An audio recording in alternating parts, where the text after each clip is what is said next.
Good afternoon, folks.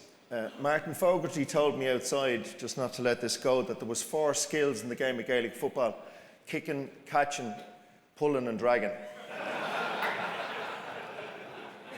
So I'm here to refute that and to enhance the reputation of the footballers. I suppose for a long time in both of the games, hurling would have been seen as the game with the higher skill set.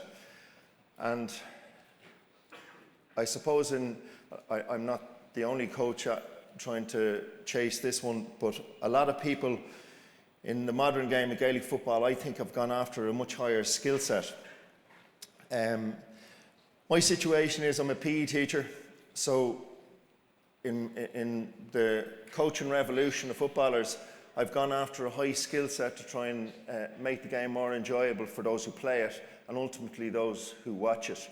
So my feeling on the game at the moment is that we have significantly improved the skills of Gaelic football. Niall spoke earlier, and he spoke about Mozart and Strauss, Michelangelo. I'm 7 years working with them in DCU, and I haven't heard once mention of Michelangelo or Strauss or any of those in any format in the game. I haven't had a blood tissue sample taken. I don't know what my arteries are like, and I'm feeling really cheated here today to think all those players have got those tests done and we haven't as part of the management team.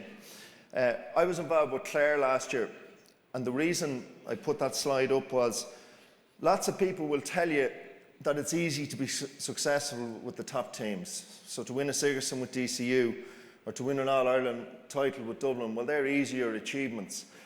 I don't think that's the case. And unfortunately, sometimes you have to nearly be seen to win before people listen to the message. And up on this last night, we showed that clip of Connolly with the 2 footballs. A number of years ago, Niall mentioned Tony Diamond, who's a friend of mine from Vincent's, and we've worked together for a number of years, and he's come on board with me again this year. We found ourselves up in St. Vincent's with a number of the DCU players, a small number of the DCU players, and a bag of footballs. And that was the night we introduced working with 2 balls, which we subsequently went on to call complex skills. That picture in front of you of one of the best footballers in the game at the moment is important, because until we see the top players using these skills, we don't buy into it. If I showed you a picture of an under-15 footballer from Clontarf, you wouldn't buy into it. But when you see one of the best footballers in the game, you buy into it. There's a number of things that we went after and learnt from. Carl, whenever you get a chance to hit that. This is Michael Jordan, who we all know, and he gives a coaching video on YouTube on defence. And I told the audience last night, is to try to be shoulder width apart. I like to put my right foot we spoke to the Dublin players and put this up on the website for them to have access to, just to make them think about their game a little bit better. And Philly McMahon was quoted at training one night to say, I didn't know Jordan came and watched us train. But the language he uses is similar to what we would use in our own game. And for those of you who might know John Morrison from Armagh, John regularly talks about the defensive stance of a Roman soldier. So as the player comes onto you, here's your shield and here's your sword, as opposed to a flat stance where you stand and you're dead. Philly McMahon regularly talked about making a player do something as they come onto you. So your footwork has been crucial. And Jordan in this video talks all about footwork, guiding a player a certain direction. And in our game, as a player comes onto you, one step gets you back in the game. So as you come on to me, that's the step to come in for the tackle. Or the reverse step to that is if you go the far side where I don't want you to go, still one step gets me back in the tackle. So to use other sports in that capacity is fantastic. And to have the open-mindedness to do that, or to, as Niall talked about, being a little bit bold and been a little bit brave as a coach to go outside the realm of our own games. Again, going back to Martin Fogarty, I use a hurling Gaelic football, and it's to carry the cones around.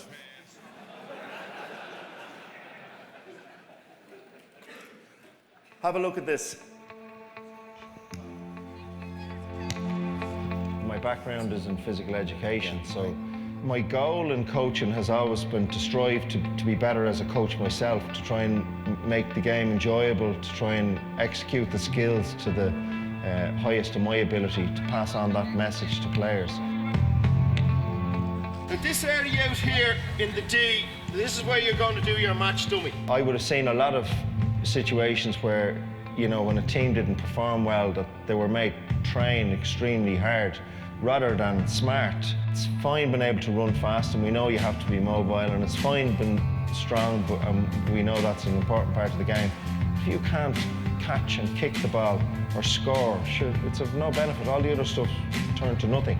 And I look at Kerry at the moment in the senior game, and I think the reason that they're staying in touch with the likes of Dublin is because technically they're so good. They're still, for me, the best kickers of the ball in the game. Paul Gainey for Kerry, and they now lead by 2. If I feel I can pick up anything from anyone or any other sport to try and help us in our game, that's exactly what I'd like to do. And Jordan gives an example on YouTube about defensive stance, and he showed how you direct players a certain way. Now, if my offensive player wants to go left, then I am going to try to force him totally opposite of where he wants to go. So I'm going to force him right. If he wants to go right, then I'm going to force him left. So that means I have to put my left foot forward and influence the offensive player to go this way. The language, if you took away him and his face, could be almost transferred onto a Gaelic field. Because, I mean, his positioning of his feet and his hands to show the direction in which he wants the player to go. And then the skill set, he does exercises shooting with 2 balls, or the dribble with 2 balls, and you're just looking, it's no wonder his skill sets were so high. It's no wonder that he was adept at bouncing off either hand as easily as he was. And they're the skill sets that we're looking to transfer into our game. I look at the All Blacks, and they've some fabulous challenges on the net for skills. And I see that that's what players want. They want that competitive environment here. Fun, but competitive environment. I've gone after, in the teams that I've been involved with, a high skill set. That's what I've gone after. If you go out and have fun and enjoy the skills that you're trying to execute, and as part of your training session, have a bit of laughter whilst trying to learn those skills, that you improve quicker, and that that skill set stays in your memory bank much longer. That's been my philosophy. This evening we're starting with complex skills, the use of 2 footballs, all right? So I want you to get a partner quickly. So if I'm with you, Marker, all right? Nice and easy in the balls of my feet. Underhand strike right, underhand strike left, and away we go. A number of years ago, we found ourselves with a bag of 24 footballs and 7 footballers. Now, those 7 footballers were very high quality. There was the likes of Michael Murphy and Paul Flynn and David Kelly from Sligo. And we looked at the bag of footballs and the 7 players, and we said, this is ridiculous. We have to do something with this. So we started off that night with soloing right and left, and then we started hand passing, and then we started kicking, and then we introduced it into lots of different things like scoring exercises and tackling exercises and even modified games. And that was the first night we started with the 2-ball exercises, which we went on to call complex skills. Simple skill is, as we would refer to, a bounce or a kick, while something complex is way more difficult and your attention span has to be higher. Okay, ready? 30 seconds, go. The 2-ball exercises where you don't even have to think about the side of the body because you're using right and left hand, right and left foot, turning right and left. In my coaching career, it's the thing that we've fallen upon that has had the biggest influence on the skill sets of players. The shooting challenge for us became part of our stable diet, and the atmosphere in around the challenge was absolutely fantastic. And obviously players want to score, but they're not just scoring, they're scoring at speed, and under pressure, and they're trying to execute the skills that are going to take place in the cauldron. But what we did was we marked out the key scoring area in the game. So that's what we based it around, in a triangular area. So a player starts off with 2 footballs, comes out, shoots right off their right foot, left off their left foot, or they can do the opposite, they can cut in, which they do at times, and they progressively move out 7 metres at a time until the last set of shots go to 34. The backs got quite disillusioned when they saw the forwards getting these sexy scorecards, so we had to come up with something for them. So we came up with a 2-ball tackling exercise inside a grid. And similarly, we created a scoring system for them. So the player on the ball has to touch 4 sides of the grid inside 30 seconds as often as they can, not the same side consecutively. And the tackler gets scores for near hand tackle, shoulder, sternum, hip, anything that allows them to turn the player away from where they want to go. So they might not necessarily strip the ball off them, but they've executed a tackle, and that's part of the definition of the tackle that we would understand, is that you stop the player from going where they want to go. We'll finish on this exercise, right? It's a foot passing exercise that ends up in a scoring exercise. Everyone's working in threes. And the third challenge is kicking, but not just kicking and landing and still having another ball in your hand. So you have to execute the second kick pass, which is with your other foot. The routine is solo right, solo left, bounce right, solo left, bounce left, solo right, kick right, kick left, and land running. So that whole concept of moving and following your pass and landing running and using both sides of your body, a player was able to execute 8 kick passes, right? 8 kick passes and 32 touches of the ball inside 60 seconds. Come around the corner, land, chest faces the black spot. Okay? I see other managers are, in charge of teams, and they're a huge emphasis on fitness. And as a result, the skills aren't as high. And then you go into Croke Park and you wonder why the basics aren't executed. And I certainly see, for me, and I don't think I'm biased on this, I think more often than not now, when I go and watch Dublin, I see a high skill set, which is what I go to see as a spectator. For example, Dermot Connolly chipped the ball up to himself, and that time allowed him to do that. I look at the likes of Owen O'Gara, who we were lucky enough to work with here in 2011, 2012, and he did 36 one-on-one sessions with the complex skills with us in the 2013 season. And on the Friday night before the All-Ireland final, kicked 33 out of 36 scores in the 36 shooting challenge we had. And it was absolutely fantastic to see, because it was so balanced. I've spent the guts of 20 years trying to work on kids' weaker side. And inside the last 5 years since we've started using this, the rapid improvement that I've seen in kids' skill sets has been multiplied far beyond anything other skill that I've ever tried to do because of the use of the 2 balls. And I look now and think I couldn't run a training session without working with 2 balls or without doing the complex skills.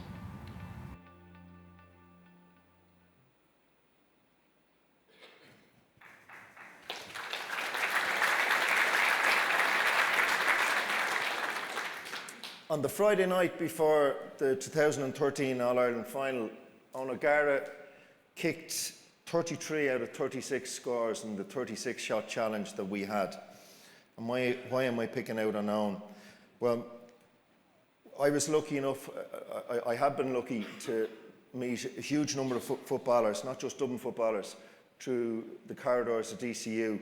And back in 2010, I got a phone call from Niall to ask me to get involved with the intermediate team. And I must have done something good, because I think about 4 weeks later, I got involved with the Sigerson team, and we went on to win the Sigerson that year.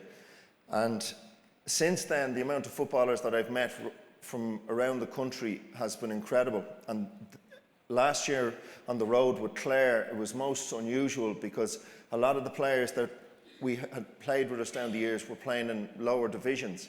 So to go around the country and meet them playing for the so-called weaker counties was a fantastic thing. O'Gara came into DCU and he had 1 foot. And I know Mickey and Pat worked on him in 2011, but he was predominantly one-sided. His mother told me at the end of after the function in 2013, after winning the All-Ireland, that it was the first year she'd gone to watch Dublin where her son hadn't been abused by Dublin supporters because of his weak skill sets. And a lot of people, we tend to do this anyway, we judge the person by what they look like. And I remember Michael Murphy and David Kelly saying to me at the end of a Sigerson year, they couldn't have got a fella more wrong. And I suppose that's one of the great things that the colleges does for players, is that it allows them to enter each other's environment without that stigma of a county or the enemy tag that we tend to address other counties with. But when he went on to do that, that was the highest scoring return we got from any of the Dublin players that year. And if you remember his impact on the 2013 All-Ireland final, I'd safely say, not that one player ever wins a game, without his intro that day, I don't think Dublin would have been successful. Here's the cards. These are the scoring cards that we introduced, and as you appreciate, players want to be challenged. So this was an 18-shot challenge that we did in every single training session. And again, I laugh when I think of people saying that, you know, about the modern game, about the dual player. How can you execute the high level of skills that we want to see out there in the cauldron on only half the time? And I look at my involvement last year with Podge Collins, who's a phenomenal bit of stuff. I would have said to him at the end of the year last year that it was only right for him that he concentrate on hurling, because he was doing himself a disservice. And it's nothing to do with the fitness levels. It's not, people get mixed up on this one. The skill sets involved, certainly in the teams that I've been around, that the majority of the training session is based around small-sided games and skill sets. So the 3 sessions of 90 minutes that you have a week, take out the warm-ups and warm down, and any little bit of conditioning. So the 3 1 hours of football contact that you have a week, you divide that in half to 90 minutes, and you want our players to go out and execute the skills that we've now become accustomed to. I don't think that's feasible. So these exercises, they loved, and if you look at the return from them, you see the scoring cards and the percentages. So at the end of a training session, a player would come looking for their score and their percentage, and not only would they want their score or percentage, they'd want everyone else's, because this had a bearing on how the team was selected. There's the tackling card. I think this is particularly good. Some of the clips that you saw in the footage there, the tackling was poor, but we left it in because that's our job as coaches, is to fix it. It's, as Niall said earlier, it's not going to be perfect. You have to fix it. That's the challenge. So we went after the correct technique of the tackle, near hand tackle, shoulder, the use of the sternum or the hip. And a friend of mine I showed that to recently asked me, the girls are doing the tackle, there's no shouldering in ladies football. And I'd love to have Breege Corkery, I don't know if she's back up here. I was told that back in 2002, there was no contact in the ladies game, until Mayo literally knocked the living daylights out of us, and then we realised, okay, well, they're the rules, but this is how you play the game. So the situation is here that they're the skills we went after, and during that exercise, the points were scored, not necessarily for stripping the ball, which is ultimately what you try to do, but if you see in the modern game again, the most difficult thing of all is to take the ball off somebody on your own. It's the second tackler or trying to intercept the ball prior to them getting the ball. So this stuff is encouraging the correct tackle to try and force them away ultimately from where they want to go. And then the minus scores for doing it incorrectly. What I didn't anticipate in this exercise, which became quite prevalent, was the turn. And if you look at the likes of Connolly or Kevin McMenamin, and you'll see clips of them in a few minutes, they became incredibly adept at turning off the weaker side. And we hadn't gone after that when we introduced this exercise. It was the tackle we'd gone after.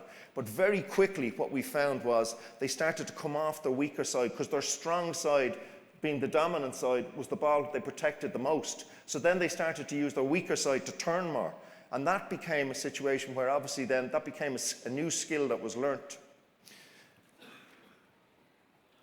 I'll let you have a look at this clip, but I want you to really zone in on the numbers of touches of the ball the player makes. Don't just focus in on the score, the end result. Look at the numbers of limbs that they use before the score is taken. With their defenders and others back in position, they've left 3 players inside the Dublin half at the moment as Dublin attack again with Dermot Connolly. Peter Crowley in front of him. Connolly looking for the first point of the game. He didn't score in the final last year. He's put that to right after 75. From that time, might have done more damage to himself. Well, 2 Dublin players around the one Kerry man that Brian Kelly aimed at. That kick-out policy from Kerry still isn't working great. Kevin McManaman is starting to work in a very effective way.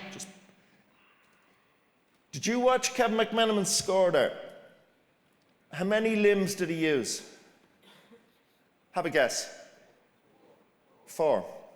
He picked the ball up with his right foot. He bounced the ball from his right hand to his left hand, and he put the ball over the bar with his left foot. I spoke to him, I told this to a friend of mine the other day, and he said, make sure you don't say that. I spoke to Kevin McManaman in the jacuzzi in DCU 10 days ago before they headed off. And what he said to me was, what he found he's benefited most from the complex skills is his touch, that he now shepherds the ball away unknown to himself. And if you look at the likes of Kieran Donaghy, who obviously got the skill from basketball, Donaghy regularly catches a ball in the air, fending someone off using his other hand. Now, those skills, and if you watch the video clips with the girls where one ball has been thrown in the air and the hand pass has been made, the distraction is the ball in the air. The skill is the hand pass. In the game, somebody going for the ball or coming in on the ball is the distraction. The skill set is to take the ball clean. So these exercises, which they did, because they did them so regularly, became a habit. And all of a sudden, the habit was replicated. For the All-Ireland champions. Rock to the left, Brogan to the right, Connolly sizing up the options. Kevin McManaman. Peter Crowley in front of him. McManaman slipped. Very difficult angle for the lead. And he's nailed it. To Macaulay where it all started. This is Connolly. He can swing them over off either foot. He's already done it with his right. It's sublime. It's almost beyond description what he does. He's such a two-footed player. That's a fantastic score off your left foot. The angle or the way his body was facing the goal, he had to cut out a little bit and put a curler on the left-hand side with his left foot and put it straight over the black spot. Absolutely fabulous score. Hear that lift that we associate with him. Here's Paul Flynn. Dublin have worked their way down the field very quickly. A Donegal of 13 behind the ball. McManaman looking to make it a 2-point lead, and that is a delicious score off the right bench. Yeah, good score. The pressure and the positioning of the Dublin defenders was extremely good there. Something that we don't credit them all the time. Their position they take when the guy wins the ball, when the opposition guy wins the ball, they're forcing them onto their non-dominant side. They're making them do decisions that they don't want to do, and in that case, they just forced Donegal out and kicked it wide from far out. McManaman trying to burn off Frank McGlynn. He's done so. What can he do with it? Back across goal it goes and over the bar. Isn't that an incredible score? McManaman soloed up the sideline with his right foot and his left foot. He bounced the ball with his left hand. He soloed with his right foot. He bounced the ball with his right hand, and he put the ball over the bar with his left fist. Isn't that an incredible skill set? And the repetition, the constant repetition of the use of two footballs hugely enhanced his ability to do that.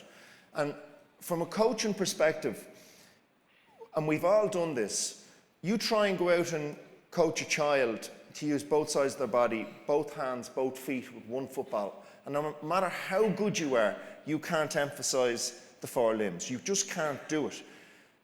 The minute you've got 2 footballs, you will immediately see their weaknesses. And I think Martin made a point about the size of the hurl, because a lot of people ask, well, when should you do this? Well, my answer to that would be, it's the piece of equipment you use. I have a 3.5-year-old at home who's able to do it with 2 balloons, because she's no fear of the balloons, the weight of the ball. So her body mechanics will allow her to strike the ball with her right, strike the ball with the left, wait for the ball to come, and she's able to kick it with her right and kick it with her left. So there's no intimidation because of the weight therefore her body mechanics can execute the skill. So that's what we're trying to do. We're trying to execute the skill. So take away the fear factor of the weight of the ball.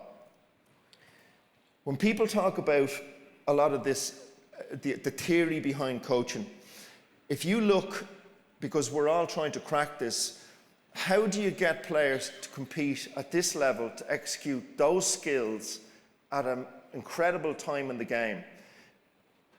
If you look at McMenamin's point against Kerry on the 69th stroke 70th minute of the game, when the game was up for grabs, and he used 3 limbs before he struck the ball, that's habit, because there was no thought process took place there for him to say, I now must turn right, or whatever became available, he used.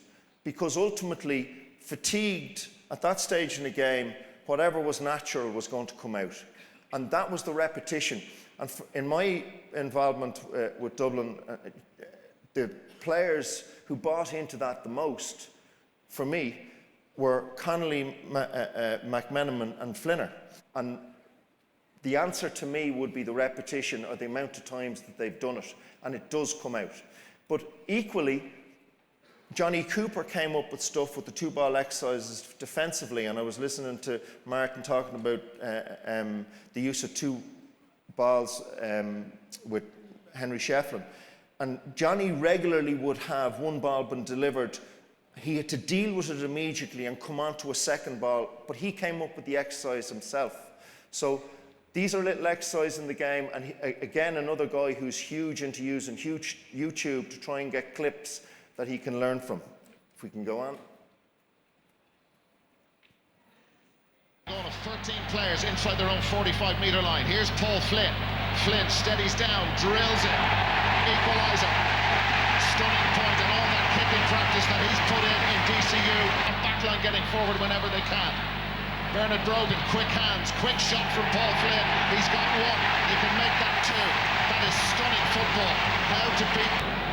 Yeah, Gallagher's moved back out the field. Alan Brogan, Paul Flynn, Dermot Connolly spots a gap and goes. Connolly on the left boot. It's only when you zone in on the number of touches that they make with the different sides of the body that you actually see it. Flinner's 2 points might have looked similar, and Niall talked about no 2 scores being exactly the same. The first score was from his laces to his outstep. The second score was from his laces to his instep. Both strikes were different, and that's why I included them in the footage. The Connolly one, I'm not quite sure, I think Mickey Whelan would probably be better to ask this, that I can claim, or we can claim anything on the complex skills in Connolly. I remember a couple of years ago, myself and Niall Moyna and Tony Diamond went down to Joe Connolly's club in Castlegar. I don't know what I was doing at a hurling session, but and I don't know what Niall was doing at a hurling session, because he actually held the hurl by the bass. But we ended up giving a talk to the group, and this man in the audience put up his hand and he asked Niall, he said, we've a guy in the club and he's 6'3" and he's 17 stone and he runs like a stag, but whatever happens. And Niall looked at him, your man waiting for all the answers in one go, and he said, look, sometimes you just can't put in what God left out. But I look at that situation with Connolly and I think sometimes players are just born with that innate gift, and he certainly is one of those players on the scene that has given that. But when I look at those clips and I see now the skill, the modern, and that I picked Dublin clips, that's nothing to do. I mean, there was other clips, it would have hurt me to pick out something from Mayo or Kerry, but that's probably the little bitterness in me. But I look at those clips in the game right across the board now, and I see more often than not that those skill sets are there, which is ultimately what we all enjoy. So I do see the game, the modern game of Gaelic football, that the skill sets are getting higher and higher and higher. We'll move on.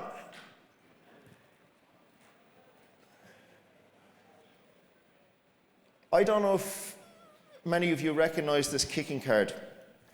This is a kicking exercise I would have certainly done 30 years ago. Not me as a coach, me as a player.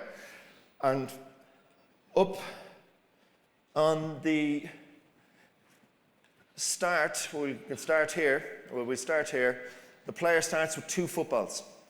So they kick the ball, right foot, and the key to kicking is to land running. No matter what part of your foot you use, whether you use your instep, whether you use your laces, or whether you use your outstep, and all 3 kicks are correct. There's no such thing as a wrong kick, but there is a wrong time to execute a certain type of kick. And as you deliver one ball, you now have the next ball, which you're now going to deliver with your left foot. This player receives the 2 footballs, hand passes right, hand passes left to this player who now has an instep kick, to this player who hand passes right and left to the oncoming player who now has an outstep kick, and around we go. So what we looked at was, we asked the players in any single rotation to use laces, outstep, instep. So can you imagine the numbers of touches of the ball that they're getting? And when they become adept at it, we have 2 footballs starting here and 2 footballs starting here. So we've 4 footballs taking place in any one movement.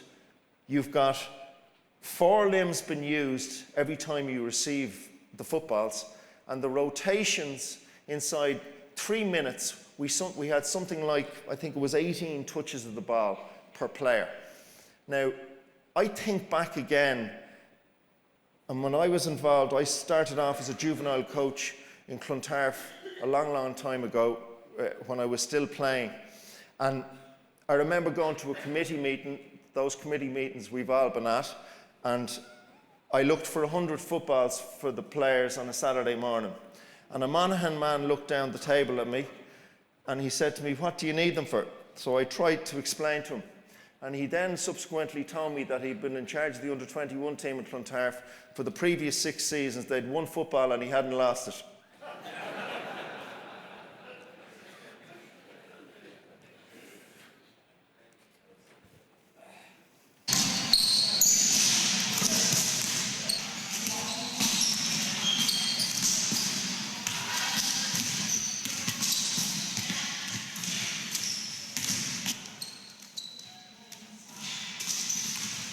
Great ball handling and a shooting drill that you can do with a partner. I'm going to dribble hard at the elbow. I'm going to pass it to Harrison on that corner. I'm going to take the first shot. Now come around, step into my second shot.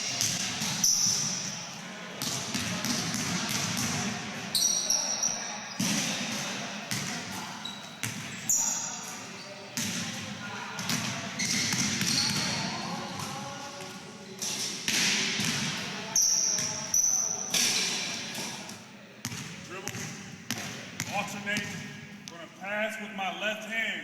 Good pass to Harrison. Chest pass. One dribble into a shot. Then come around. Inside foot. Another jump shot. Square up. Back pedal. Do it again.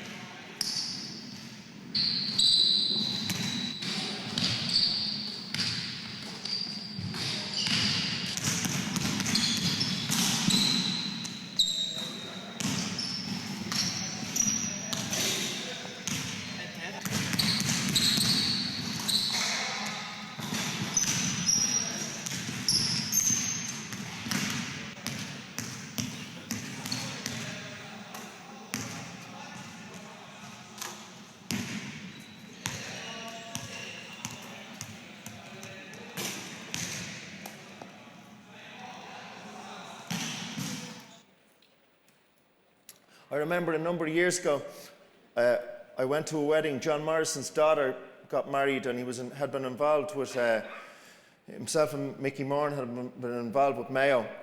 And at every single table there was balloons, and you couldn't see from one table to the next.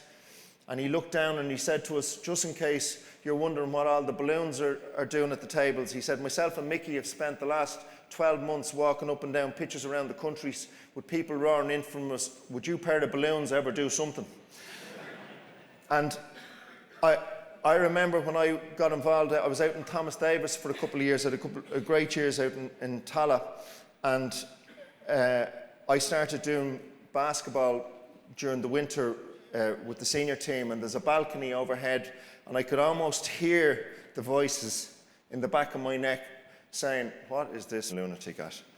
And the point being, going back to, Niall alluded to it earlier, have confidence in your own ability as a coach, because I said it last night, I've worked with people who haven't been good coaches, self-claimed good coaches, but they're great people. And Pat spoke to me last night, and those values of people come out as coaches. The value of a good person can never be underestimated and involved with a team. And I look at top teams, the humility of top teams. And for me, as a coach, they're the teams I want to be a part of. That's the teams I want to be associated with. I don't want to be associated with teams who show massive arrogance or lack of respect, because the games we play, well, they're the type of people, not only do we want them involved in our teams, but we want them involved in our lives. Hey guys, here's a few things that we're working on at training. You boys ready? Yep, let's go. Yeah. Oh, camera's rolling. Let's lose it. Have a peek at this. Sport. That's one. That's two. Check this out. Woo, my niveau.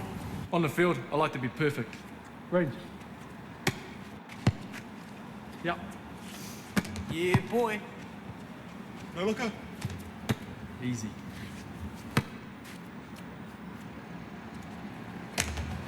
Chop siege. As an All Black, sometimes I got a sense where the passes are coming from. Yeah, Pity. Check this out. Yeah. Yeah. Yeah. Not bad, eh?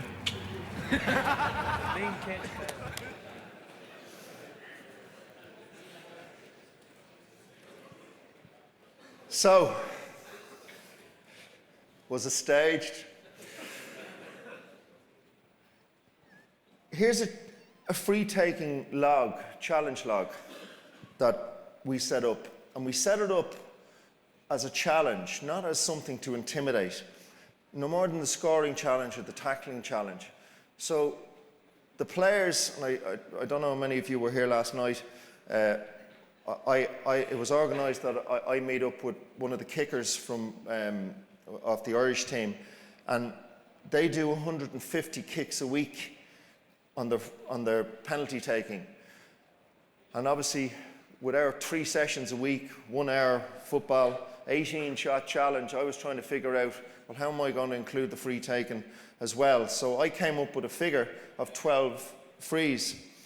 And what I decided was we'd have a smaller number of frees, but we'd zone in on them, because how many frees are you going to get in a match? And ultimately you need a return from the small number of frees you're going to get. But a couple of months after we had done it and things were going well, Jim sat me down in the room one day and said he had been speaking to Schmidt and had been told that they were doing 150 frees or penalties a week, and how come I'd come up with 12 and hadn't used the advice I'd been given. And I said, well, were you going to hang around for 150 penalties? So we subsequently came up with 12, 3 12s, 36, and I would safely say they wouldn't want to change from that now. So the small number and zoning in on that for that period of time. I came here tonight to share something with you, which was the complex skills and the use of 2 footballs. The game-based approach, and we all have different games we'd introduce, is fantastic, and certainly as a coach it's something that I would back 100%. But this part of it for me is still neglected. The skills element of our game can only be executed well if we go after them. And again, as a coach, I said, I don't know how you can go and incorporate the weaker sides of the body on 1 football, but I do know how you can do it with 2. So for those of you that have seen or had access to it over the last number of years, because I've been around a few clubs trying to spread the word, I would love to see this become part of the stable diet, because I've seen success in it. And I'm very clear on the fact, and I started off with it, unfortunately, you have to win to make something believable. And I've seen this been successful with the top teams. So I can safely pass on from an under-15 team that you witnessed to a ladies football team who've only started it, to a Dublin senior team who've won All-Irelands, to Sigerson Cup teams, that for me, this is successful, and I hope you enjoy using the idea.